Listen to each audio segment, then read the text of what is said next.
2020년 11월 7일 작은마을교회 말씀 묵상을 시작합니다. 우리도 함께 찬양 그는 주 함께 찬양합니다.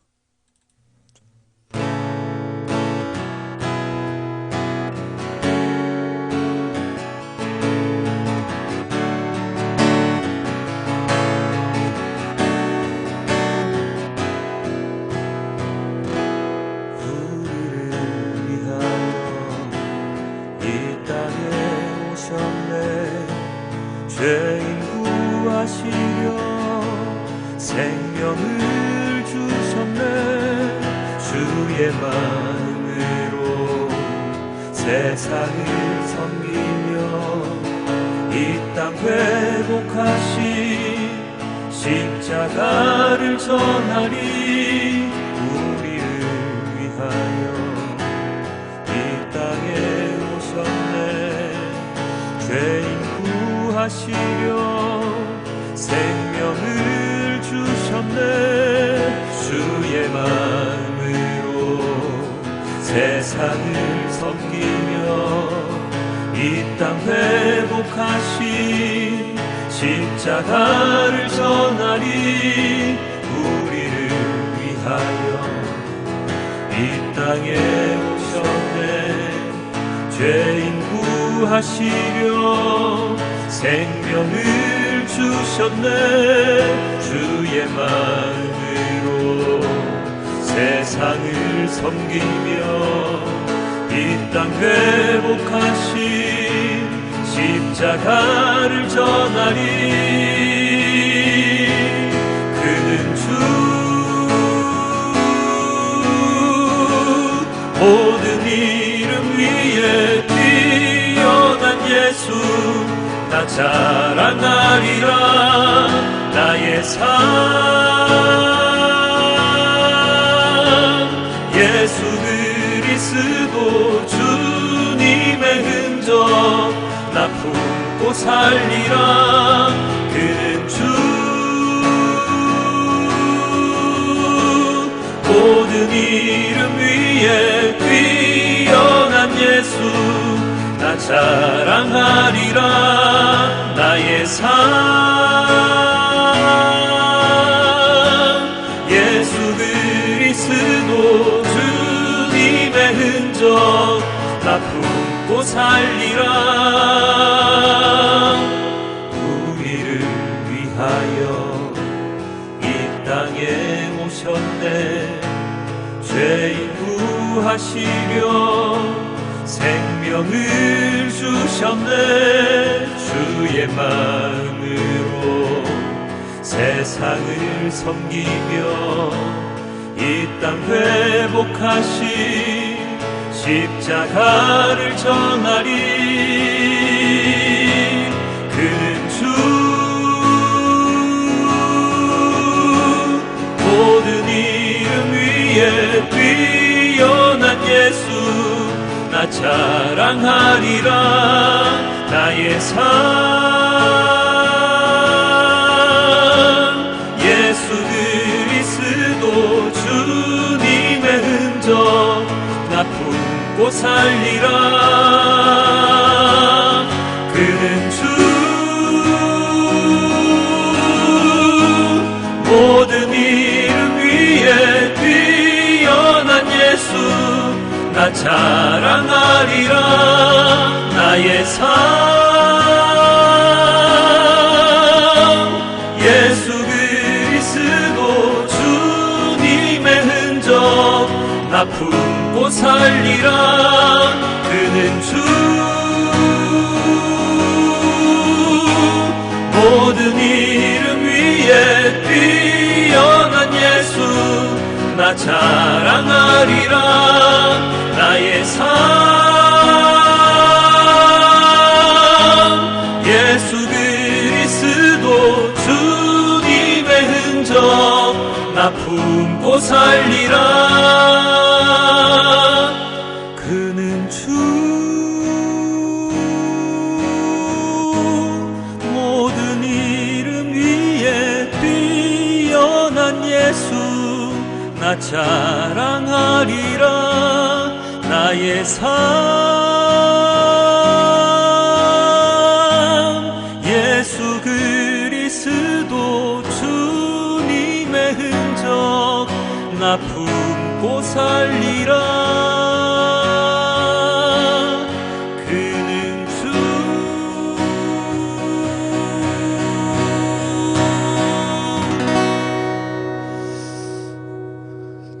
주님, 너무나도 감사합니다. 우리들을 위하여 이 땅에 오시어서 우리의 모든 죄를 짊어지고 하늘로 올라가신 주님, 너무나도 감사합니다. 언제나 주님을 생각하며 언제나 주님을 마음에 품고 언제나 주님의 그 십자가에 못 박힌 자국을 내 가슴에 새기고 살아가기를 원하옵니다. 주님, 그런 자가 될 수 있도록 주님 인도하여 주시고 도와주시옵소서. 이 모든 말씀 우리 주 예수 그리스도의 이름으로 기도드렸습니다. 아멘. 우리 함께 사도신경으로 우리의 신앙을 고백합니다. 나는 전능하신 아버지 하나님 천지의 창조주를 믿습니다. 나는 그의 유일하신 아들 우리 주 예수 그리스도를 믿습니다. 그는 성령으로 잉태되어 동정녀 마리아에게서 나시고 본디오 빌라도에게 고난을 받아 십자가에 못 박혀 죽으시고 장사된 지 사흘 만에 죽은 자 가운데서 다시 살아나셨으며 하늘에 오르시어 전능하신 아버지 하나님 우편에 앉아 계시다가 거기로부터 살아있는 자와 죽은 자를 심판하러 오십니다. 나는 성령을 믿으며 거룩한 공교회와 성도의 교제와 죄를 용서받는 것과 몸의 부활과 영생을 믿습니다. 아멘. 오늘의 말씀은 요한복음 6장 41절부터 51절까지의 말씀입니다. 유대인들은 예수께서 내가 하늘에서 내려온 빵이다 하고 말씀하셨으므로 그분을 두고 수군거리면서 말하였다. 이 사람은 요셉의 아들 예수가 아닌가? 그의 부모를 우리가 알지 않는가? 그런데 이 사람이 어떻게 하늘에서 내려왔다고 하는가? 그때 예수께서 그들에게 말씀하셨다. 서로 수군거리지 말아라. 나를 보내신 아버지께서 이끌어주지 아니하시면 아무것도 내게 올 수 없다. 나는 그 사람들을 마지막 날에 살릴 것이다. 예언서에 기록하기를 그들이 모두 하나님께 가르침을 받을 것이다 하였다. 아버지께 듣고 배운 사람은 다 내게로 온다. 이 말은 하나님께로부터 온 사람 외에 누가 아버지를 보았다는 것을 뜻하지 않는다. 하나님께로부터 온 사람만이 아버지를 보았다. 내가 진정으로 너희에게 말한다. 믿는 사람은 영생을 가지고 있다. 나는 생명의 빵이다. 너희의 조상은 광야에서 만나를 먹었어도 죽었다. 그러나 하늘에서 내려오는 빵은 이러하니 누구든지 그것을 먹으면 죽지 않는다. 나는 하늘에서 내려온 살아있는 빵이다. 이 빵을 먹는 사람은 누구나 영원히 살 것이다. 내가 줄 빵은 나의 살이다. 그것은 세상에 생명을 준다. 아멘. 오늘의 말씀은 나는 생명의 빵이다라고 하신 지난 본문 내용의 후속편이라고 말할 수 있습니다. 나는 생명의 빵이다. 6장 35절에서도 이 말씀을 하셨고 오늘 본문 48절에도 동일하게 기록되어 있습니다. 지난번 말씀 묵상을 통해서는 생명의 빵, 떡에 대해서는 전혀 이야기를 하지 않았지요. 그러나 오늘은 좀 해야 할 것 같습니다. 자, 빵, 떡, 밥, 다 같은 의미의 단어들입니다. 빵을 주식으로 하는 사람들도 있고 쌀로 만든 떡 또는 밥을 주식으로 하는 사람들이 있죠. 이 단어들의 공통점은 무엇입니까? 바로 사람들의 배고픔을 달래주는 것이고 적당량을 먹어 힘을 나게 합니다. 그리고 이것이 없으면 삶을 다하게 될 만큼 중요한 것이지요. 밥 없이 살 수 없잖아요, 그죠? 보통 그리스도인들 중에 40일 금식 기도를 하시는 분들이 간혹가다 계신데요. 40일 금식 기도는 거의 죽음과 직면하는 기도입니다. 즉 40일을 아무것도 먹지 않으면, 밥을 먹지 않으면 죽을 수도 있다는 뜻인데요. 이 빵, 떡, 밥을 반드시 먹어야만 인간은 살 수가 있습니다. 그래서 광야를 유랑하던 이스라엘 백성들에게 하나님께서도 만나와 메추라기라고 하는 먹을 것을 무한정 공급해 주심으로써 그들이 생명을 이어나갈 수 있도록 하셨습니다. 지난 본문에서 바로 이 만나에 대한 이야기가 잠시 언급이 되었지요. 모세는 만나를 선조들에게 주었는데 당신은 우리들에게 무엇을 주겠소? 하는 물음이 있었듯이 그들은 배를 채우는 양식에만 몰두하고 있었습니다. 그들은 예수님께서 생명의 떡, 생명의 빵이라고 하셨을 때 무엇인가 입으로 들어와 배를 채울 것을 주실 것이라고 믿었는데 뜬금없이 예수님께서 내가 생명의 빵이다라고 말씀을 하시니 듣는 사람들로서는 어처구니가 없을 수도 있습니다. 아니, 인간이 무슨 빵이야? 뭘 어떻게 먹으라는 거야? 하면서 말이죠. 뭐 인간적인 생각으로서 생각을 해보면 예수님께서 정말 잘못하신 겁니다. 아, 왜 이렇게 어렵게 말씀을 하셔가지고 사람들이 오해를 하게 만드시는지.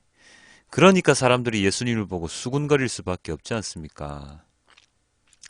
나고 자란 것을, 예수님께서 나고 자란 것을, 집안 환경을, 부모를 다 아는데 이상한 말을 예수님께서 하시니 말입니다. 자, 이러한 무리들의 모습을 인간적으로는 이해를 할 수 있습니다. 그러나 이들의 반응의 기저에는, 바탕에는 바로 세상을 향한 갈망이 자리 잡고 있기 때문에 그들의 모습이 온당하다고 생각할 수가 없습니다. 서두에도 말을 했지만 사람들은 육신의 생명을 위해서 세상에서 끊임없이 일하고 투쟁하고 그렇게 살아갑니다. 입에 들어가는 입에 거미줄을 치지 않기 위해서 우리들은 하루 8시간 이상씩 꼬박꼬박 일하면서 살아가죠. 근데 요즘 세상이 좀 어떻습니까? 맞벌이를 해도 적자가 나는 인생, 아무리 일을 해도 나아지지 않는 생활, 태어날 때부터 정해진 것 같은 세상의 이치들, 나의 자리들. 그러나 그런 것들을 어떻게든 이겨보겠다고 아등바등 살아가는 인생이지 않습니까? 하지만 어떻습니까? 그렇게 살아가도 그리 나아지는 기미가 잘 보이질 않습니다. 점점 상향 편주나 삶은 20년 전, 10년 전보다 더 나아진 것 같은데 정신적인 피폐함은 더욱 심해지는 것 같은 이 느낌적인 느낌이라고나 할까요? 기억에 예전에는 지금같이 풍족하지는 않았지만 그래도 뭔가 숨 쉬는 것 같았는데 요즘은 도무지 숨쉬기조차 힘든 삶인 것 같습니다. 물론 어릴 때라서 어른들의 그 생활을 잘 모르기 때문에 그렇게 제가 생각한 것 같기도 하지만 한편으로는 그 무너져가는 자연을 바라보면 점점 더 혼탁해지는 공기를 마셔야 하는 현재의 모습이 예전의 세상과는 많이 달라진, 아니 나빠진 것은 분명한 듯 보입니다. 왜 그럴까요? 왜 그렇게 되었을까요? 왜 이렇게 힘든 세상이 되었을까요? 저는 그렇게 생각합니다. 바로 무엇 때문에? 인간의 욕심 때문이다 라고 말입니다. 좋은 것, 멋진 것, 화려한 것, 만나는 것, 예쁜 것 등등을 찾는 세상이 되다 보니까 자연도 훼손이 되고 인간의 몸도 훼손되고 그냥 자연적인 것이 가장 아름다울진데 인공을 가미하여서 사람 눈 보기에 좋아 보이는 그러한 세상으로 사람들은 만들고 있습니다. 그런 모습은 바로 오늘 본문에 나오는 무리들의 모습과 별반 다르지 않다고 생각이 드는데요. 욕심이 욕심을 낳는다고요. 어제 배불리 먹었던 기억에 예수님을 찾아와서 기적을 보여달라 하고 평생 끊이지 않는 양식을 달라 하고 지금 허기진 것을 참지 못하고 더 좋은 것을 구하고 있는 오늘 이 본문의 무리들의 모습을 보고 있노라면 이런 자들에게는 예수님께서 무슨 말씀을 하시더라도 그들 식대로 해석할 수밖에 없겠구나 하는 생각이 듭니다. 그렇지 않습니까? 당장에 어렵고 배고프고 그러니까 누군가가 나에게 집을 주고 밥을 준다고 하면 눈이 번쩍 뜨이겠지요. 그래서 그것이 무엇인지도 모르면서 달라고 조릅니다. 욕심이죠. 욕심이 눈을 가려서 진실을 제대로 보지 못하고 사실을 왜곡해 버리고 나의 마음에 들지 않으면 배척하고 욕하고 오늘 무리들의 수군거림은 우리가 언제나 살아가면서 하고 있는 그 수군거림과 별 다르지 않습니다. 진리이신 예수님께서 본인을 생명의 빵이라고 말씀하시는데도 그것이 무슨 뜻인지 알려고도 하지 않고 그냥 내 말을 안 들어주니까 투덜대고 삐치는 그들의 모습. 진리를 갈구하는, 그래서 내가 살아가는 이유를 찾아가는 모습이 아니라 온전히 자기 중심적인 이기적인 욕심쟁이의 모습만이 비추어질 뿐입니다. 그들은 만나의 기적까지도 제대로 이해하지 못하고 있었습니다. 예수님께서 기적을 일으키시고 치유하시는 모습을 보여주셨음에도 예수님의 마음을 보고 깨달았던 것이 아니라 나의 욕심, 현재 상황 등등을 낮게 하려는 그런 마음으로만 예수님을 대하고 따라다니고 있는 것이지요. 우리도 마찬가지입니다. 너무 자주 말씀을 드려서 좀 죄송합니다만 예수님을 믿는 믿음을 우리는 우리식대로 해석하고 적용시키며 살아가고 있습니다. 성경 말씀, 특히 원어 성경을 통해서 우리가 알고 있었던 잘못된 번역을 하나님의 말씀인 양 생각하고 아주 협소한 시각으로 성경 말씀을 해석함으로 인해서 사람들의 생명 구원이라는 막중한 사명을 완수하신 예수님의 사역을, 예수님의 복음을 오직 나 자신만을 위한 복음으로 탈바꿈시켜서 나만의 예수님, 새장에 가둬놓은 새처럼 예수님을 만들어버렸습니다. 그래서 내가 원할 때 노래하게 하고 시끄러우면 밖에 내다 놓고 관상하며 새를 바라보는 그런 모습처럼 예수님을 어떤 우상처럼 여기고 십자가를 액세서리처럼 만들어버리고 필요할 때 찾았다가 한 번씩 보고는 이렇게 어떻게 살아 하면서 또 내던지고 내 믿음을 정당화시킬 때는 또 말씀 구절을 끌어다가 성경이 이렇게 되어 있잖아 하면서 자신을 합리화시키는 도구로 만들어버리는 우리의 믿음이 바로 이런 오늘 본문에 나온 무리들의 모습 아닐까요? 자, 49절 50절입니다. 너희의 조상은 광야에서 만나를 먹었어도 죽었다. 그러나 하늘에서 내려오는 빵은 이러하니 누구든지 그것을 먹으면 죽지 않는다. 인간이 먹었던 양식은 사람을 죽음에서 해방시킬 수 없지만, 지연은 시킬 수도 있겠네요. 완전한 해방을 시킬 수는 없지만 하늘에서 내려오는 빵, 즉 예수님을 먹으면 여기서 먹는다는 표현은 자기 것으로 만든다는 뜻입니다. 음식을 먹으면 우리 몸에 피와 살이 되잖아요. 물론 그것들은 다 노화되어서 다 죽어나가지만 어쨌든 먹음으로 인해서 자기 것이 되는 음식들처럼 하늘에서 내려오는 빵을 먹으면, 즉 자기 것으로 만들면 죽지 않는다라고 예수님께서 말씀을 하십니다. 왜요? 하늘에서 내려오는 빵, 예수님은 인간의 육신의 세포를 만들기 위한 재료가 아니라 인간의 영적인 성장을 돕는, 그래서 하나님을 알게 하고 하나님을 믿게 하고 하나님을 믿음으로 실천하게 하는 그러한 존재이기 때문입니다. 51절입니다. 나는 하늘에서 내려온 살아있는 빵이다. 이 빵을 먹는 사람은 누구나 영원히 살 것이다. 내가 줄 빵은 나의 살이다. 그것은 세상의 생명을 준다. 하늘에서 내려온 빵, 예수님은 영원히 살게 하는 영원한 생명을 주십니다. 세상에 그러한 영원한 생명을 주시죠. 그러므로 사람들의 욕심을 채우기 위한, 본능을 채우기 위한 세상의 양식과는 비교할 수도 없는 것입니다. 우리는 그것을 깨달아야 합니다. 예수님은 우리들의 도깨비 방망이가 아닙니다. 라는 말씀을 자주 들으셨을 건데요. 맞죠? 맞습니다. 예수님은 금 나와라 뚝딱 하면 금이 나오게 만드는 그런 도깨비 방망이가 아니라 우리를 인간 본연의 모습으로 만들어주시며 죄인에서 벗어날 수 있도록 인도하여 주시며 영원한 생명을 통해서 인간을 살아있게 만들어주시는 그러한 분입니다. 돈 없어요, 돈 좀 주세요 하면 돈을 주시는 분이 아니라 지금 당장 필요할 것 같은 그 돈이 없어도 살 수 있게 해주시는 분이시며 화가 치밀어 올라서 세상을 향해 욕설을 퍼붓는 우리들을 하나님의 마음으로 바라보게 하시어서 긍휼한 세상을 섬길 수 있게 하시는 분입니다. 나의 잘못을 인정하고 용서를 구하며 나에게 잘못한 사람을 용서해 줄 수 있는 하나님의 사람으로 만들어 주시죠.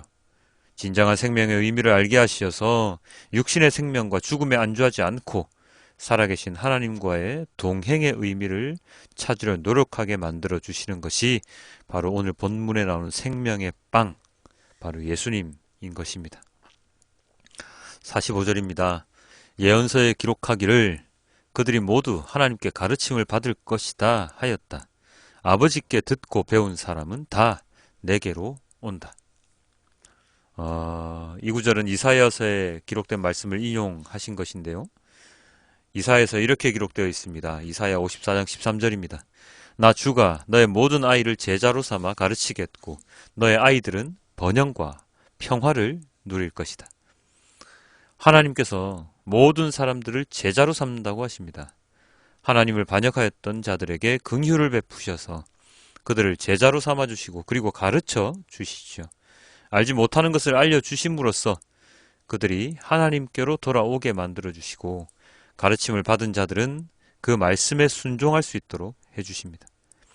그렇게 될 때에 진정한 번영과 평화를 누릴 수 있다고 말씀하시는 것처럼 오늘 예수님께서 그런 하나님의 가르침을 받게 해주시는 하나님의 말씀에 순종하는 모든 자들을 예수님께 보내시어서 예수님의 구원의 선물을 받을 은혜를 함께 나누어 주십니다. 깨닫지 못하는 자들을 깨닫게 해주시는 것처럼 지식적인 부분을 일깨워 주시는 것뿐만 아니라 그것을 통해서 삶을 바꿔 주시겠다는 뜻이죠. 하나님을 알게 되면 회개하게 됩니다. 회개라는 것이 무엇입니까? 삶을 바꾸는 것입니다. 어떻게 해요? 세상을 향해 있던 나의 시선을 하나님께로 돌리는 것. 그것이 바로 회개이지 않습니까? 그렇게 회개한 자들은 더 이상 이전 삶을 살지 않고 새로운 삶을 살아감으로써 번영과 평화를 누릴 수 있는 특권을 가지게 됩니다. 그래서 예수님은 오늘 그러한 하나님의 말씀을 통해서 자신에게 다들 나아올 수 있는 통로를 열어주셨습니다. 그것은 이스라엘, 유대인들 뿐만 아니라 이방인들도 마찬가지임을 오늘 본문을 통해 우리들에게 알려주고 계신 것이죠. 함께 말씀 묵상하시는 여러분은 우리는 썩어 없어질 양식에 얽매여 있습니까? 아니면 영원히 마르지 않는 샘물 같은 영혼의 양식을 갈망하고 있습니까? 당장 눈앞의 어려움 때문에 예수님을 바라보지 못하고 하나님께로 향하지 못하고 그 늪 같은 세상을 빠져나오기 위해서 혼자서 허우적대고 있지는 않습니까? 늪에 빠지면 어떻습니까? 나의 힘으로, 나만의 힘으로 나올 수 있습니까? 아니요, 나올 수 없습니다. 그 늪에서 빠져나올 수 있는 유일한 방법은 다른 사람이 나에게 줄을 던져서 끌어내주는 방법밖에 없습니다. 바로 세상의 늪, 허우적거리면 더욱 더 점점 더 빠져버리는 일하고 일해도 벌고 벌어도 한참을 뛰어도 여전히 제자리에 있는 듯한 이런 세상의 늪에서 죄의 늪에서 예수님께서는 우리를 빠져나오도록 동아줄을 밧줄을 던져주고 계십니다. 자신을 생명의 빵이라고 비유하시면서 세상의 빵이 아닌 영생의 빵을 먹을 수 있도록 깨우쳐 주고 계신 것이지요. 이러한 예수님의 마음을 우리는 깨달아야 합니다. 이 생명의 빵은 죽어가는 세상에 생명을 주시는 우리에게 가장 소중한 양식임을 우리는 잊어서는 안 됩니다.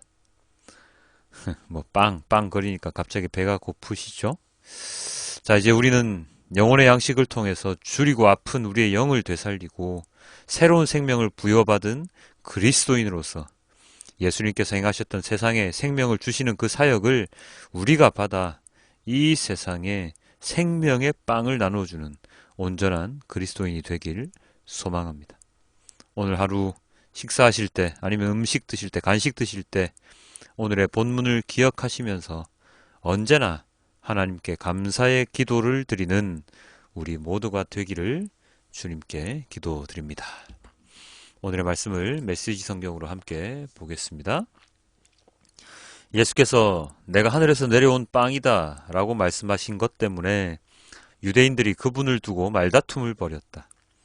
이 사람은 요셉의 아들이 아닌가? 우리가 그의 아버지도 알고 그의 어머니도 알지 않는가? 그런데 어떻게 그가 나는 하늘에서 내려왔다고 말하며 그 말을 믿어주기를 바란단 말인가? 예수께서 말씀하셨다. 나를 두고 너희끼리 논쟁하지 마라. 이 세상의 책임자는 너희가 아니다. 나를 보내신 아버지가 책임자이시다. 아버지께서는 사람들을 내게로 이끌어 주신다. 너희가 내게 올 수 있는 방법은 오직 그 길뿐이다. 그때야 비로소 나는 사람들을 회복시키고 일으켜 세워 마지막 날을 준비하게 한다. 예언자들이 그때가 되면 그들 모두가 하나님께 직접 가르침을 받을 것이다 라고 한 것은 이 일을 두고 한 말이다. 누구든지 시간을 내서 아버지의 말씀을 듣는 사람, 정말로 귀 기울여 듣고 배우는 사람은 나에게로 와서 직접 가르침을 받는다. 자신의 두 눈으로 보고 자신의 두 귀로 듣는다. 그것은 내가 아버지께로부터 직접 가르침을 받기 때문이다. 아버지와 함께 있는 이 외에는 아무도 아버지를 본 사람이 없다. 그런데 너희는 나를 볼 수 있다. 이제 내가 너희에게 가장 중요하고 참된 진리를 말해주겠다. 누구든지 나를 믿는 사람은 참된 생명, 영원한 생명을 얻는다. 나는 생명의 빵이다. 너희 조상들은 광야에서 만나라는 빵을 먹고도 죽었다. 그러나 지금 여기에 너희와 함께 있는 빵은 정말로 하늘에서 내려온 빵이다. 누구든지 이 빵을 먹는 사람은 결코 죽지 않을 것이다. 나는 하늘에서 내려온 빵, 생명의 빵이다. 누구든지 이 빵을 먹는 사람은 영원히 살 것이다. 내가 세상에 줄 빵, 세상으로 하여금 먹고 살게 할 빵은 나 자신, 곧 내 살과 피다. 아멘. 생명의 양식이 되신 주님, 우리가 주님을 먹고 그 생명을 함께 나누는 자가 되기를 소망합니다. 주님이 나의 마음속에 계시고 제가 주님 마음속에 있으면 우리는 통하는 것이고 그것을 통하여 하나님께로 온전히 나아갈 수 있는 이 세상에 주님의 말씀을 전하는 건강한 그리고 온전한 그리스도인이라고 일컬음을 받을 수 있을 것입니다. 그러나 여전히 그렇죠. 똑같습니다.